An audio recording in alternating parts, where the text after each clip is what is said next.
Subscribe करते वक्त bell icon को जरूर प्रेस करें जिससे लेटेस्ट एजुकेशनल वीडियोस का नोटिफिकेशन आपको मिलता रहे।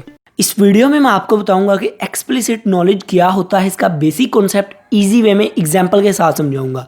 दो वर्ड हैं एक्सप्लिसिट और नॉलेज। नॉलेज का मतलब होता है किसी भी चीज़ के बारे में अवेयर होना, थ्रू आपने कुछ बुक्स पढ़ी, कुछ आपने प्रैक्टिकल एक्सपीरियंस किया, कुछ एजुकेशन सिस्टम से आपने एजुकेशन ली, तो उस चीज़ के बारे में आपने कुछ स्किल सीखे, आपको उसके बारे में अवेयरनेस आ गई।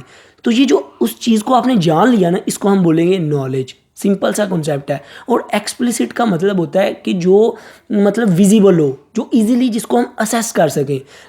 वो नॉलेज लो जो आपके पास बुक की फॉर्म में पड़ा है, एक सीक्वेंस के साथ, डेटा हो गया, जो इन्फॉर्मेशन होगी, कुछ हमारी डॉक्यूमेंट्स होगी, कुछ हमारी फाइल्स होगी जो हमने रिकॉर्ड किया है, अकाउंटिंग का, फाइनेंस का सिस्टम। तो ये सारी क्या है, ये एक्सप्लिसिट नॉलेज में आ जाती हैं, जो ईजिली विजिबल हैं, जो हम देख सकते हैं, जो इजीली जिसको हम असेस कर सकते हैं, जिसको हम एक जगह से दूसरी जगह पास कर सकते हैं। स्ट्रक्चर्ड फॉर्म में होता है, सीक्वेंस के साथ होता है और रिकॉर्डेबल होता है। जैसे आप एग्ज़ाम्स में पेपर देने जाते हैं, तो आप जो पेपर है वो किस तरह देते हैं, वो जो उसमें डेटा लिखते हैं वो किधर से आता है, वो आपने किसी ना किसी बुक से पढ़ा होता है, किसी ना किसी नोट से पढ़ा होता है, या किसी ना किसी जगह से आपने वो डेटा को, इन्फॉर्मेशन को कॉपी किया होता है।